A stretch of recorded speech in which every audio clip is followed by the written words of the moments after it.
अस्सलाम वालेकुम। मैंने आज तक कभी किसी वीडियो में ये नहीं कहा कि मेरी इस वीडियो को शेयर कीजिए।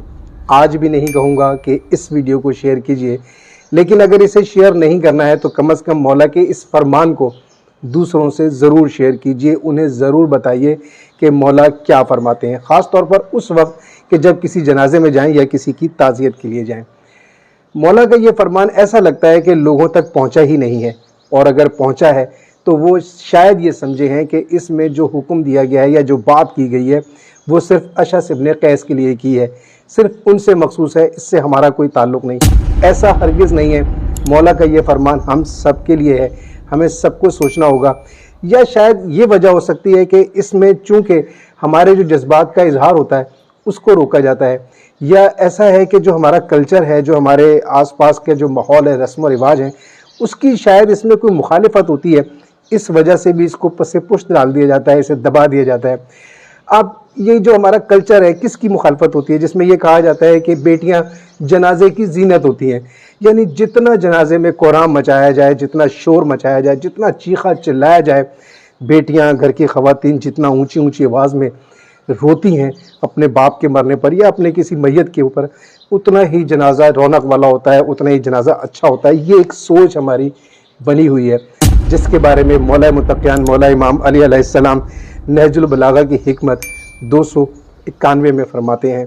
मौला अली अलैहिस्सलाम ने अशअस इब्न कैस को उसके बेटे का पुरसा देते हुए फरमाया, ऐ अशअस, अगर तुम अपने बेटे पर रंजो मलाल करो तो ये खून का रिश्ता इसका सज़ावार है, और अगर सब्र करो तो अल्लाह के नज़दीक हर मुसीबत का एवज़ है।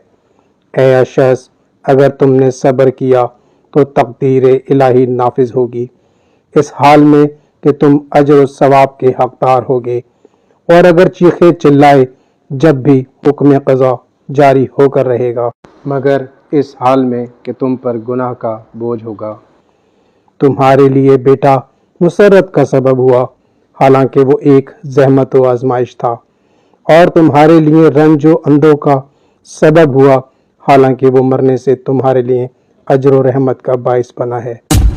यानी आप ये फरमाते हैं कि मौत ने तो आकर रहना है, ये जो हुक्म परवरदिगार है ये तो होना ही है।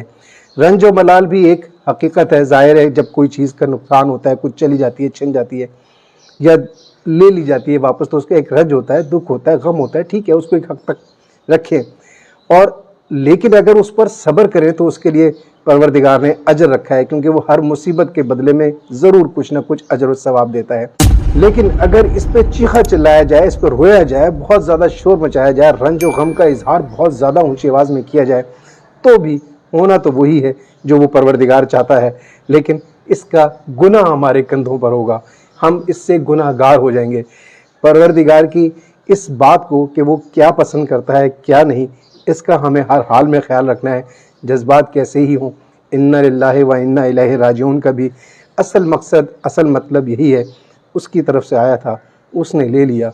अब इसमें इतना चीखना चिल्लाना, इतना शोर मचाना, या ख़वातीन की आवाज़ का ना महरम तक जाना, रोना पीटना यकीनन बेहतर ना होगा।